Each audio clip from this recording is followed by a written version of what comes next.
Hello and welcome to episode 2 of my Grim Dawn tutorial Let's Play series. This episode will be on covering the GUI, graphical user interface, and starting the first quest, Waking to Misery. So let's go over the screen layout first of all. Down here you'll notice, those of you that have played the Diablo type games, Diablo 2 had a big ball like that for its health, which is over here on the left, and for the mana it had a big circular ball for that, but in this it's laid out as bars. So here's your energy, your mana, here's your health. Down here's your hotbar, so you can equip items. If you right click you can choose between skills, potions and other selections to do with your pets if you have any. Over here you can see your currently equipped left mouse click button. So I'm going to try and explain everything in Grim Dawn at a level for totally new players, okay? So for those of you that are advanced players who know most of what I'm going to say, you'll have to bear with me because all my series, my whole channel indeed, is aimed at the novice user, the new person to a game. So down here, okay, you've got your mouse buttons, your left click and your right click, and what you can do, if you right click on the left one, you can choose what skill you want to assign to your left mouse button. Now there is a good reason for this. It is not just for the sake of left clicking, because with some of the skills, some of the devotions in the goodness me, now I'm losing my train of thought.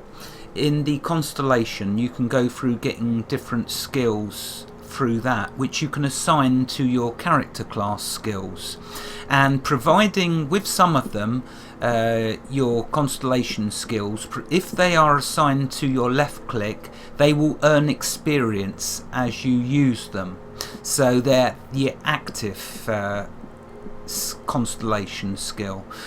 Don't worry if that don't make any sense. I'm just pointing out to you at the moment that eventually we will want to assign certain skills and combine them with certain constellation skills in order to reap the benefits of that, but I will explain that when it becomes relevant. For now, just know L stands for your left mouse button, and you can do the same with your right mouse button. So a handy one would be for a healing tonic, but if you're as silly or stupid as me, you'd keep drinking potions by mistake, so I don't tend to use it for healing potions, but it's a nice quick way of being able to cast them if I chose that in there, which I don't want to because I'll end up drinking potions and wasting them. So anyway, that's them two slots. Over here you've got the map window. So if we bring that up, you'll see that you can zoom out to there, max. This is in local view at the moment, as denoted down here by local map. If I click it again, you'll see the world map. And you may be thinking, oh, that's not a very big world.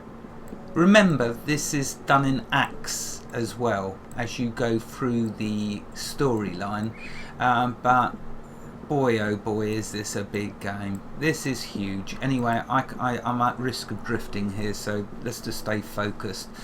Down here you can see you can put all different locations on your map. You get the picture with that. Okay, it's just a quick overview. So that's your map down here, which does have a shortcut key of the M key, M for Mike.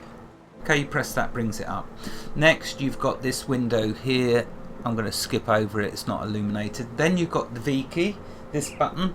You can either left click or press the V key, brings up all of the achievements. And again, this is fantastic. I love it. Look at this. I mean, I don't know if you're a person that's into achievements and just the little extras that you can get within a game, but this is beautiful. Really it is. And there is tons of them. So you can see I've been doing a few. I've just skimmed the surface of this game, so please bear with me. This one, it looks like it's for multiplayer friends, so that's why it looks like it's greyed out. So anyway, there's achievements. You can press the V key to bring that up, and last is the options menu. Of course, it'll do just like it says. That's how you quit the game. I suspect though, if I press the escape key, yeah, that also brings up the options menu where you can adjust the sound, graphics, gameplay, any other options in here. There you go, it's all normal stuff. So I won't waste time with that. Okay, over here on the left you've got the faction window. If you press the J key for Juliet, that brings this up, and remember you'll get the help window appearing with most of these.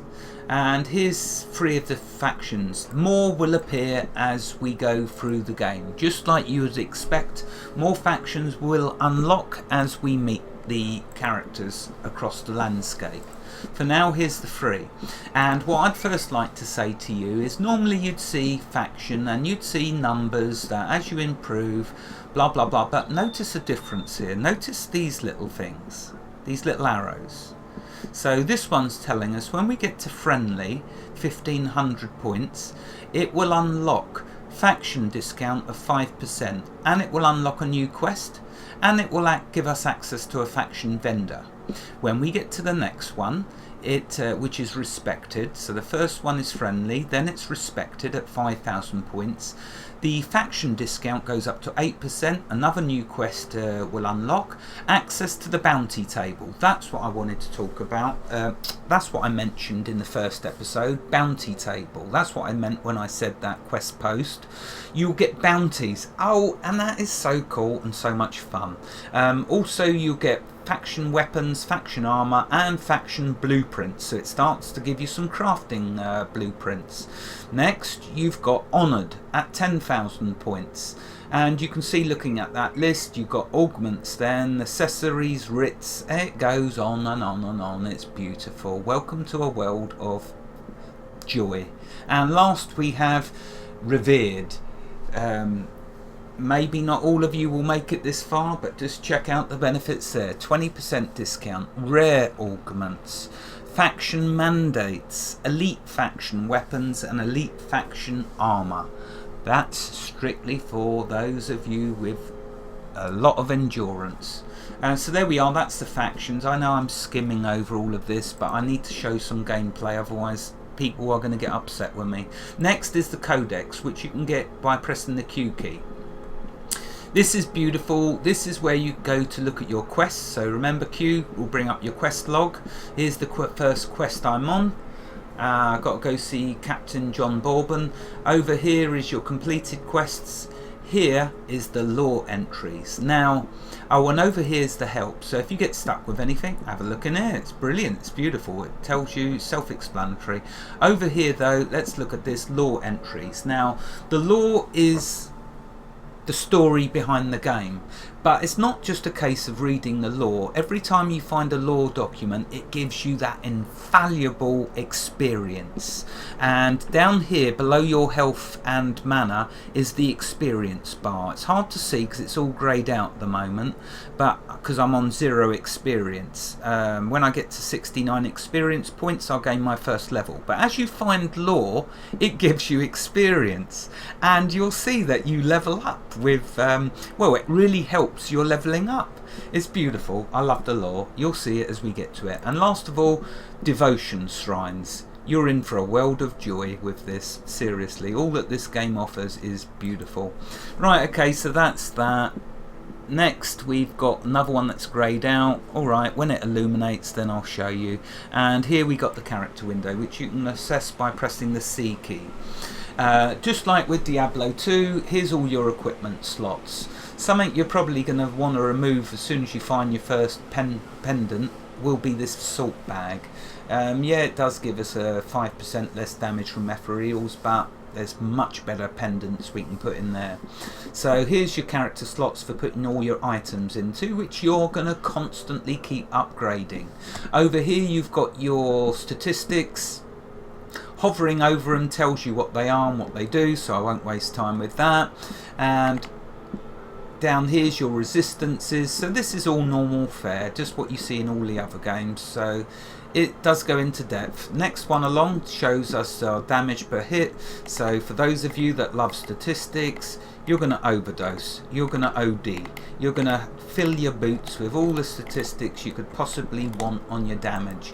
And over here deals with the defense. So see this as your damage statistics, your defense statistics. And again, oh, you want to talk about fire damage, or you want to talk about trauma damage. This has all sorts of damage you've not even heard of before.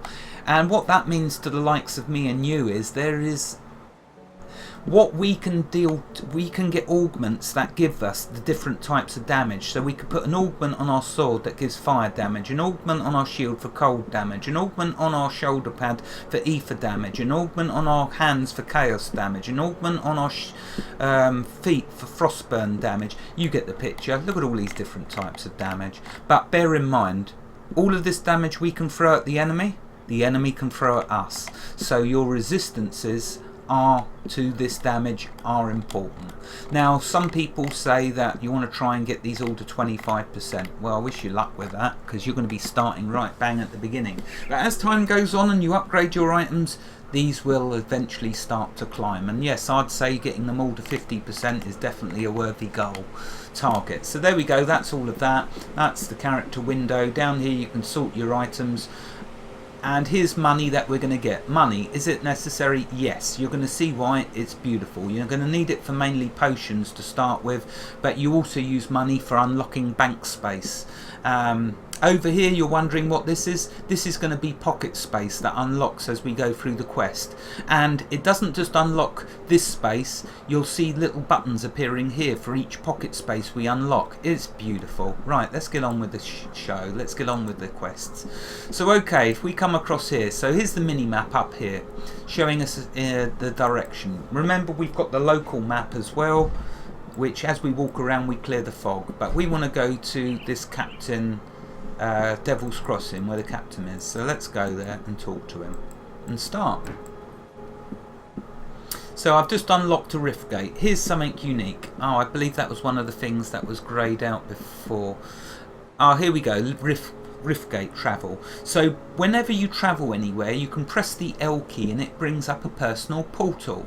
How cool and sweet is that? Let's quickly show you. So if I stand here, press the L key, bang, that's just now created a personal rift gate. How do you use it? You just simply walk into it and then choose the destination. As you venture through the land, you will unlock portal gates like this. I've just unlocked this one at Devil's Crossing. When you left click on that portal gate,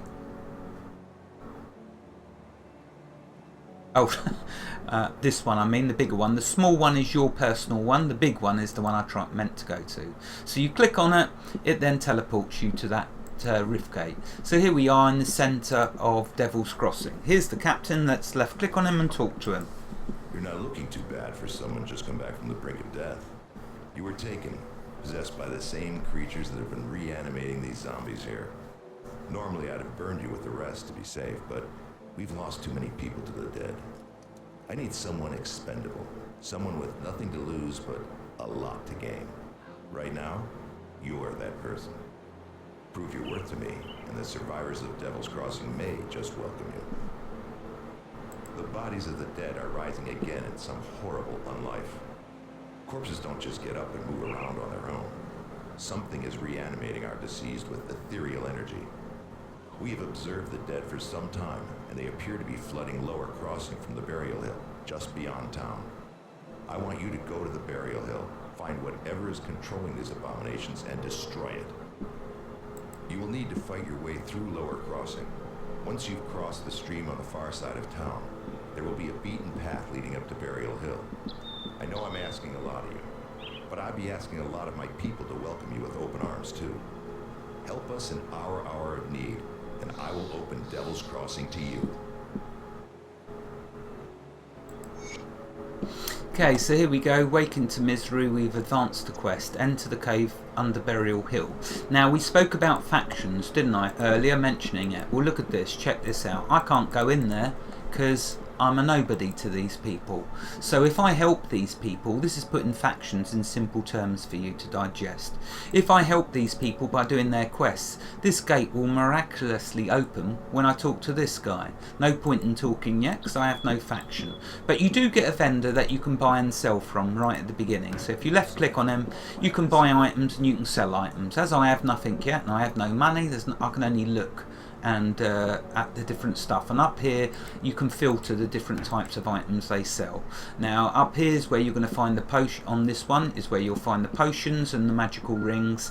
And oh, there's the timer, but I'm going to go on. There's the 15 minutes warning for those of you that can only tolerate me for 15 minutes. But I want to do a bit of fighting in this second episode. Over here is the crafting scrap, which we're going to get lots of. So there you go, that's the shop. You can buy and sell until them gates are unlocked. Once the gates are unlocked, then you're going to see loads of new stuff, which I'm going to show you. For now though, okay, we've got this quest. Let's just take a walk over here and get started with a bit of fighting. Gotta love it. Okay, so let's kill some of these. Walking Dead. Just like Diablo, as you can see, left click, keep the button pressed, and you'll keep attacking. Now, if you're someone who likes to use a bow, if you press the left shift key and then left click with your bow, you will just shoot like a lunatic without moving. Isn't that beautiful? Same goes for if you're using a melee weapon and there's tons of undead streaming through a door. Press the left shift key, keep it pressed, left click, and you'll just keep smacking them as they come through that door. Now this game is a game full of secrets and treasures. Not only are there items hidden on the ground that if you click on them, they will reward you by giving you the items. Notice it automatically picks up money and certain items for you. Other items you have to pick up manually. So scrap metal grips. So if we take a look at what that is, press the I key to bring up the inventory. That's these grips here. I require 52 physique though in order to wear them. So if we come over here, I'm only 2 points away. That won't take long to get that. And I got my first tonic of mending, which is the healing potions, which you can use down here. You can also press the R key, I believe. Let's just check that. I don't want to say that without it being correct. So if we quickly go into key bindings, I believe it's the R key, unless I changed it.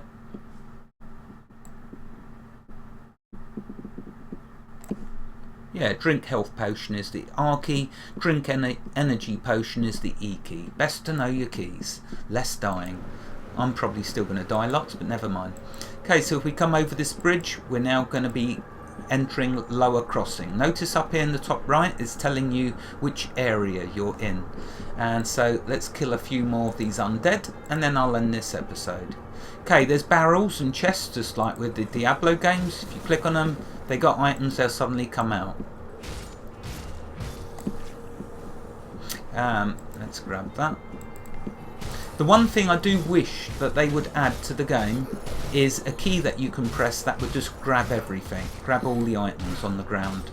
Now I want to show you something here. Watch my health. So I'm going to let one start attacking me and do me a bit of harm. Watch this. I'm going to let one. I only want one to do it. Oh, there's a level up.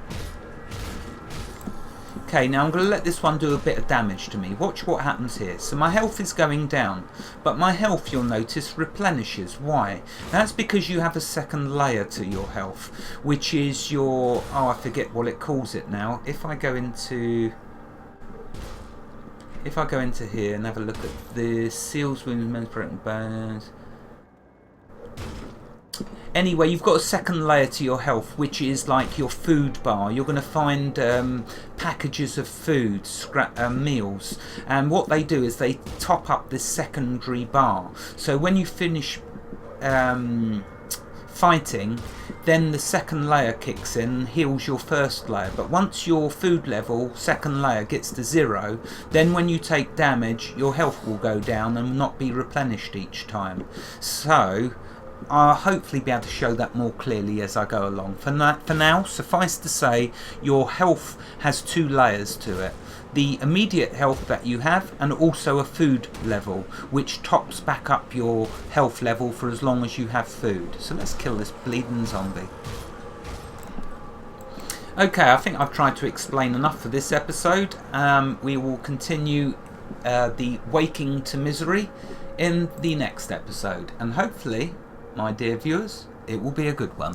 Wherever you are in the world, God bless you and keep every last one of you safe. Thank you for watching and have a fantastic day. Oh, let me just finish by saying you can use the middle mouse button as well to scroll in and out. Do forgive me, there is just so much to this game. I will try to cover it all as it becomes irrelevant. Or relevant, I should say. Anyway, goodbye.